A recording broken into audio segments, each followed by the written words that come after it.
Hello guys, good morning. So ಈಗ time ಬಂದು 5 o'clock. ಕೆನ್ಸಿ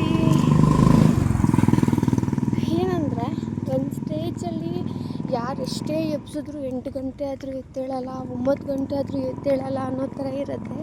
but it comes to work, ಆಪ್ಷನ್ನೇ ಇಲ್ಲ, ಎದ್ದೇಳಲೇಬೇಕು. ಆ್ಯಂಡ್ ಇನ್ ಕಾಲೇಜ್ ಡೇಸ್ ಬಿಡುಗರು ಒಂದಿನ ಅಲ್ವಾ ಅಂತ ಹೇಳಿ ಬಂಕ್ ಹೊಡಿಬೋದು. ಬಟ್ ಒಂದು ಸರಿ ಕೆಲಸ ಅಂತ ಸೇರಿದ್ಮೇಲೆ we have to work it. And I know it's very difficult to wake up. But ನಮ್ಮ ಶಿಫ್ಟ್ಗೋಸ್ಕರ, ನಮ್ಮ ಸ್ಯಾಲ್ರಿಗೋಸ್ಕರ ನಾವು ಕಷ್ಟಪಡಲೇಬೇಕು. Because every person needs financial, and financial ಆಗಿರೋದು ಅಷ್ಟೇ ಇಂಪಾರ್ಟೆಂಟ್. ಸೊ ಫೈನಾನ್ಷಿಯಲ್ ಏನೇ ಕಷ್ಟ ಬಂದರೂ ಫೈನಾನ್ಷಿಯಲ್ ಇಂಡಿಪೆಂಡೆಂಟ್ ಅನ್ನೋದು ವೆರಿ ವೆರಿ ಇಂಪಾರ್ಟೆಂಟ್.